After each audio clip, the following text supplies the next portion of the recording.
Les sujets du jour de la revue fiduciaire. Premier sujet de notre JT. Congé avec offre de renouvellement du bail commercial. Un bailleur commercial délivre un congé avec offre de renouvellement à ses locataires, exploitants d'un restaurant.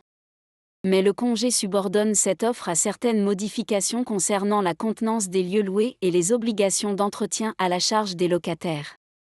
Après avoir restitué les locaux, les locataires assignent le bailleur en paiement d'une indemnité. D'après eux, un tel congé s'assimile à un congé sans offre de renouvellement qui oblige le bailleur à payer au locataire une indemnité d'éviction. La Cour de cassation leur donne raison. À défaut de convention contraire, rappelle-t-elle, le renouvellement du bail commercial a lieu aux clauses et conditions du bail expiré, sauf le pouvoir reconnu au juge en matière de fixation du prix. Ainsi, un congé avec une offre de renouvellement du bail a des clauses et conditions différentes du bail expiré, or le prix doit s'analyser comme un congé avec refus de renouvellement.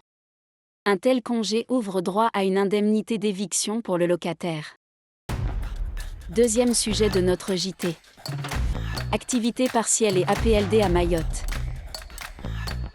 Dans le cadre du régime d'activité partielle de droit commun, le taux horaire de l'allocation d'activité partielle remboursée aux entreprises est de 36% de la rémunération horaire brute de référence, retenue dans la limite de 4,5 SMIC. Un décret a revalorisé le taux plancher prévu par la réglementation pour Mayotte. Celui-ci est fixé à 7,14 € au 1er janvier 2024. Pour les employeurs qui recourent à l'activité partielle de longue durée, le taux horaire de l'allocation versée à l'employeur est fixé à 60%. Le décret relève le taux minimum de l'allocation à 7,93 € au 1er janvier 2024 dans le département de Mayotte. Troisième sujet de notre JT. Régime TVA des NFT.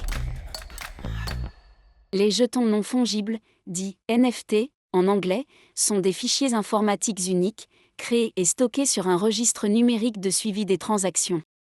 Ces jetons peuvent constituer des certificats numériques attestant de la propriété d'un bien matériel ou immatériel comme une œuvre d'art par exemple.